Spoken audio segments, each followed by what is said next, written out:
everyone, this is Fred here back with another How to Play. Today we're looking at how to play the game Migo. Migo is French for Yeti. This game is designed by, let's see here, Bruno Faiduti, who is known for some other games. I believe he designed, I could be wrong, but I believe he designed the game um, Ink and Gold, I think. I could be wrong. Don't quote me on that. And artwork by Maxime Morin. It is from a company called Ghost Dog, which is the first game I've gotten from them. They have others out there that just didn't really interest me too much. It's a 2 to 4 player game, ages 20 up. It says ages 20 up, ages 8 up, 20 minutes. It actually comes with a sleeve that goes over the box, which is kind of interesting. Unfortunately, the box is all French. It actually says Yeti though instead of Migo, which is kind of odd. In the game, you are Yetis who have eating mountain climbers basically, and you are decorating your caves with the stuff you've gotten off those mountain climbers. Stuff like you see on these cards, like ropes and hooks and snowshoes and toques. You also have hammers. You also have these cards in here that are surpas. And the cards are double-sided, so you can mix them up. Mix them up, do some flipping, I believe. It doesn't specifically say, but I imagine that's the way it works. You also get in this game some other things to point out. You get free bottle tokens, and a double-sided one is new, the other one's kind of used, and we'll get into what those do. Well, I can mention what they do.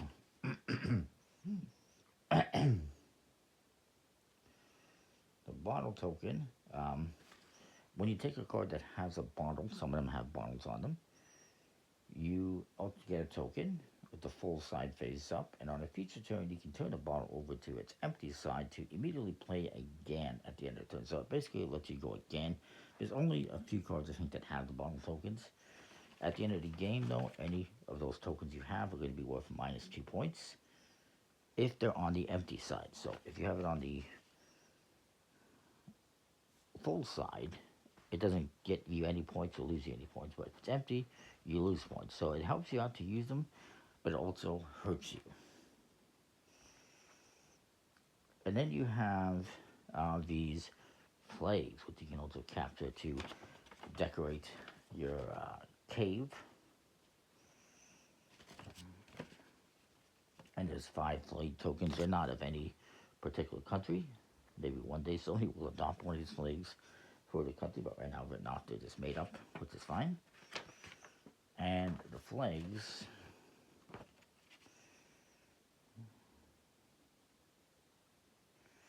are basically when you win a round, you take a flag. And if you ever get 2 flags, you win the game. That's basically it. It's a counter to show who won the round. So we'll put them over here. We'll put the bottles over here. And we'll show you how to play the game. So we shuffle up the cards. They just have a smooth plastic coated finish. And there is 21 cards with a mountain climber on the front and back. 4 that have a mountain climber on the front and a Sherpa on the back. If you ever get a card that has a Sherpa, it's not going to give you any points. I can recall, but eventually you might be able to flip it. So the Sherpas are actually the friends of the Migos and inform them about upcoming expeditions and do some business with them. So that's kind of interesting.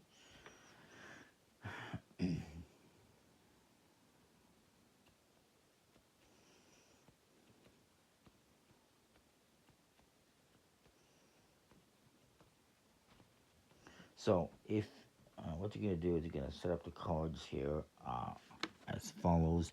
Depending on the play count, for 2 players you do 4 rows. 3 or 4 players you do 5. With 2 players you will put 7 cards back in the box.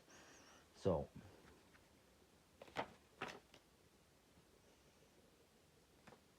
just do this here. 1, 2, 3, 4, 5, 6, 7. 1, 2, 3, 4, 5, 6, I do believe. 5. 1, 2, 3, 4, 5. 1, 2, 3, 4, and then 1, 2, 3. We got 3 surfers in here. You're always going to have 1 to 4 surfers depending on how things work out. If a surfer is ever on the face here, then you will turn the card over. So if this surfer was here, you would flip it over to the other side, the non-surfer side. But if it's not a problem. So on the first round, the youngest player will start. After that, it will be whoever has the lowest score in the previous round will be the start player.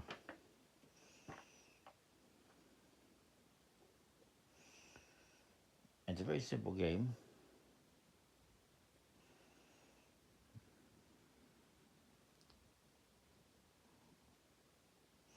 You're just basically going to be drafting one of these cards that are the first one on the pile. If you take a surfer, you can flip over one of your existing cards, and it tells you in the card what is on this side and what is on the other side. And you're trying to collect sets. And the more you get, the more points you will score. So maybe I take these toques.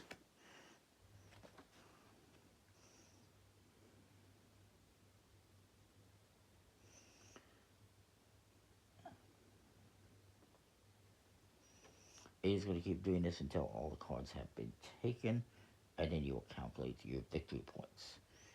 Again, if you take one that has a bottle, you collect the bottle. If you take a surfer, you can flip over a card. So maybe this guy says, you know what, I'll take this one. Another player takes this one.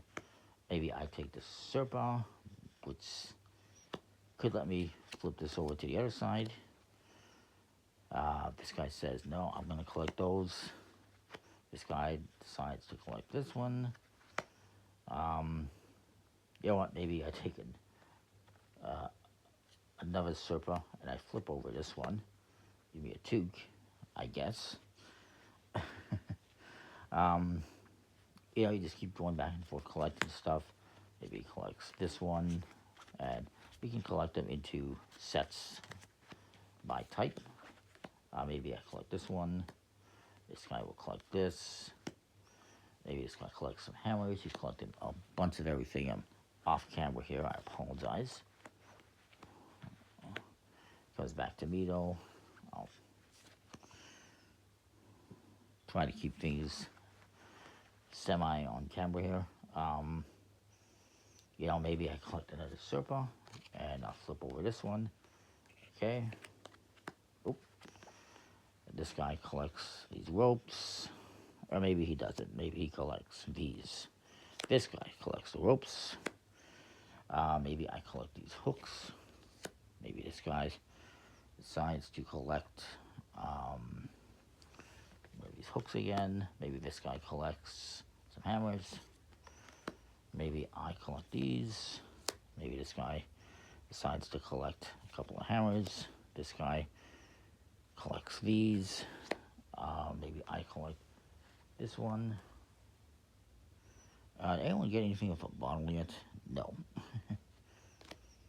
So then maybe this guy collects this one that has a bottle, a hammer, and he will get a bottle token. Which again, you can use a bottle token to go again.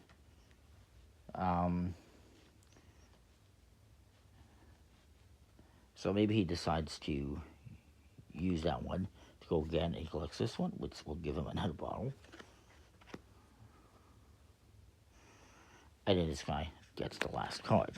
And that is one round. You will then score up.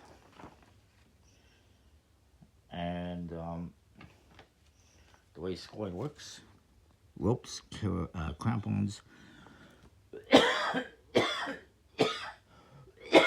excuse me, ropes, crampons, ice axes, and carabiners are 1 point per piece of equipment, plus 4 points for whoever has the most of that equipment.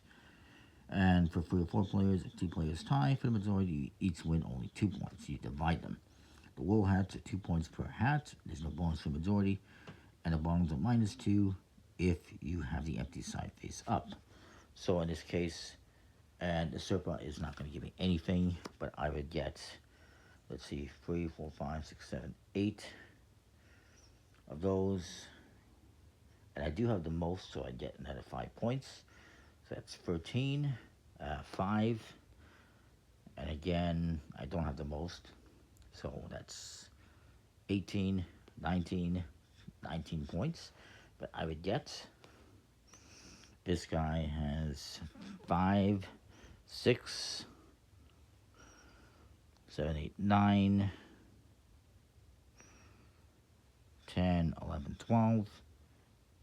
-2 is 10, and he gets the bonus points for having the most of these crown pawns, I guess they are. So he'd get 4 more points. I think I give myself 5 points, but whatever. You would get 4 points for that, and then this guy would get 3, 4, 5, 6, and 5 is 11. He has the most hammers, so that's another 4 points. That's 15. Add 4 for ropes. Also has the most ropes, so he gets another 4 for that. So let's see, is that 15, 19, 23, 24, 25. Whoever has the most points wins the round. I think that was him. He gets a flag, and then you will take all the cards and reshuffle and redeal. Now, you get to keep your bottle tokens, I guess, after the round, or maybe put them back. I guess if it's unused, you keep it. If it's used, you put it back. I need to just double check if it says what you do.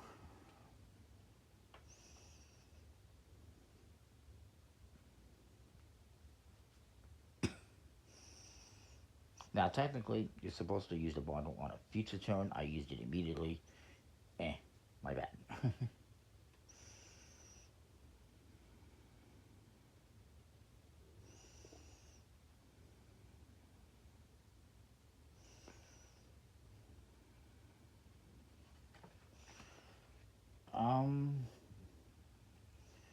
It doesn't really say what you do, the bottle. I assume if it's not used, you get to keep it, but if you've used it, you can discard it. What you are going to do is take back any cards you put in the box. You take about half of them, flip them over, and you're going to deal them out. This time, however, instead of dealing them out like this, you're going to deal them in an upside-down pyramid, again, depending on the player count. That's a second and third round. And then if you go into a fourth round, I guess this is the fourth round setup. You'll deal cards out like this. Again, you keep playing until one person has captured 2 flags, and they win the game. It's a pretty simple little game. You're just drafting and collecting cards and sets. Pretty straightforward. It's nice enough. Nice small game. Comment, like, subscribe. Know what you think, and we'll see you next time. Thanks for watching.